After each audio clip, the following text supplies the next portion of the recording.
Now students we will study the next topic, that is what is the role of the police in investigating a crime। तो सबसे पहले अब हम police का जो role है वो पढ़ते हैं।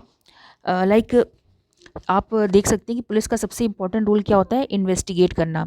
जो भी क्राइम को इन्वेस्टिगेट करता है, किसी भी सबसे पहले जो स्टार्ट करता है वो इन्वेस्टिगेशन होता है, वो पुलिस करती है।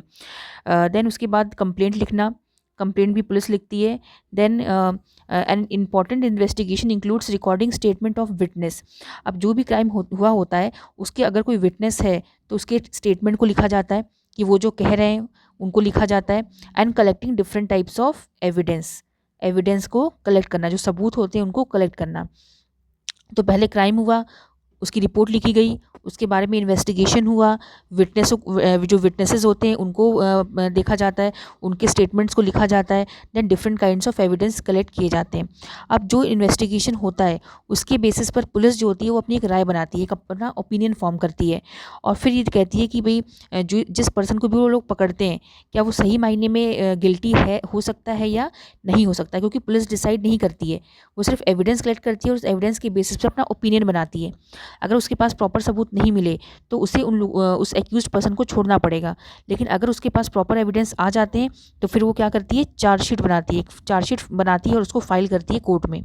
ठीक है, अब कोर्ट में फाइल करने के बाद फिर उसके ऊपर केस लड़ा जाता है, जो ऑलरेडी हम लोग पढ़ चुके हैं।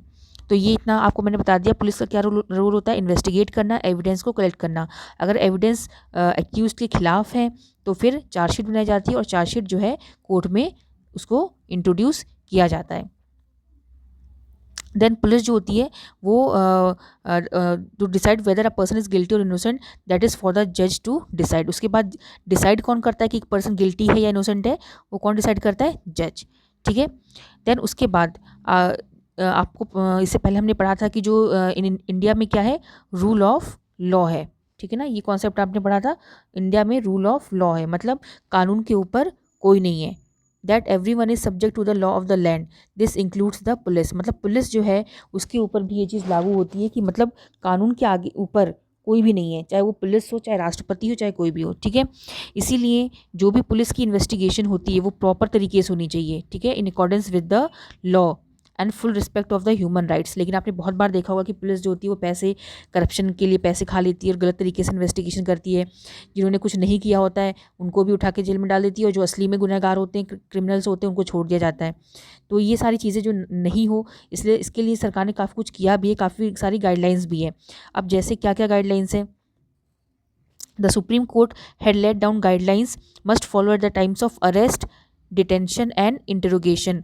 अरेस्ट मतलब क्या होता है, किसी को अरेस्ट करने से पहले भी आपको कुछ रूल्स को फॉलो करना होता है। ऐसे नहीं कि पुलिस जाके किसी को भी अरेस्ट कर ले।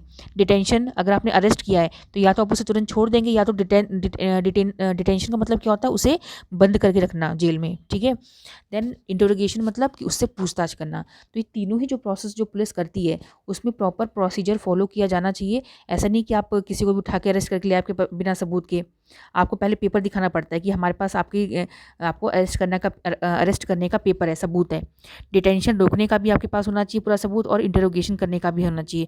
और प्रॉपर एक तरीका होता है इंटरोगेशन करने का। आप किसी को थर्ड डिग्री दे के, मार पीट के, या किसी उस तरीके से आप उसको इन्वेस्टिगेट नहीं कर सकते हैं। नाउ अब आप देख सकते हो इसमें दिया हुआ है आर्टिकल 22। ठीक है, article 22 of the constitution and criminal law guarantees to every person arrested for the following fundamental rights. इसमें दिया हुआ है कि जब किसी भी पर्सन को अरेस्ट करती है जो पुलिस, उसको क्या क्या अधिकार मिले हुए हैं उसके बारे में। यानी कि पुलिस किसी को अरेस्ट करके उसके साथ गलत काम करे, उसको भी अधिकार है, जो अरेस्ट हुआ है उसके पास भी अधिकार है। जैसे पहला अधिकार क्या है उसके पास पहला अधिकार तो ये है, ये the right to be informed at the time of arrest. Police जिसको भी अरेस्ट कर रही है उसको जानने का पूरा अधिकार है कि उसे क्यों अरेस्ट किया जा रहा है, उसे पूरा अधिकार है। ऐसे नहीं कि आप किसी को भी बिना किसी मतलब के अरेस्ट करके लेके चले जाओ। ठीक है, देन सेकंड क्या है कि पुलिस जिसको भी अरेस्ट करती है 24 घंटे के अंदर उसको नियरेस्ट मजिस्ट्रेट के पास उसको पेश करना ज़रूरी है। ठीक है, फिर जो मजिस्ट्रेट है वही बताएगा कि इसको डिटेन करना है या नहीं करना है। देन तीसरा, पुलिस जिसको भी अरेस्ट करती है उसके साथ वो इल ट्रीट नहीं कर सकती, उसको टॉर्चर नहीं कर सकती अरेस्ट और कस्टडी में रख के। आप मतलब एक होता है कि आप उसे थोड़ा बहुत तो कर सकते हो इंट्रोगेशन, लेकिन ऐसा बहुत हार्श तरीके से नहीं कर सकते। Then confessions made in police custody cannot be used as evidence against the accused. जो कन्फेशन, मान लो पुलिस जो है, कभी कभी पुलिस भी थर्ड डिग्री भी यूज़ कर सकती है, किसी भी तरह से मारपीट के जो एक्यूज्ड है उसके मुंह से कुछ भी निकलवा सकती है। ठीक है, तो कभी कभी लोग डर के मारे ही बोल देते हैं, अगर उन्होंने नहीं भी किया तो भी वो डर के मारे बोल देते हैं कि हमने किया है। तो कोई भी बात जो जिसको अरेस्ट किया गया है वो पुलिस की कस्टडी में क्या बोल रहा है वो मैटर नहीं करता है, क्योंकि वो सच भी बोल सकता है और डर के मारे भी बोल सकता है, तो उसको एज ए एविडेंस नहीं लिया जाता है। ठीक है, and then last, a boy under 15 years of age and women cannot be called to the police station only for questioning. कि कोई बच्चा 15 साल से कम एज का है या फिर कोई लेडी है, तो उसको पुलिस स्टेशन में सिर्फ क्वेश्चनिंग के लिए नहीं बुला सकती कि हाँ भाई आप आ जाइए, हमें आपसे क्वेश्चन करना है। उसके लिए फिर आपको पूरा प्रॉपर प्रोसीजर फॉलो करना पड़ेगा। ये सब है, ये सब क्या है, पुलिस का रोल है।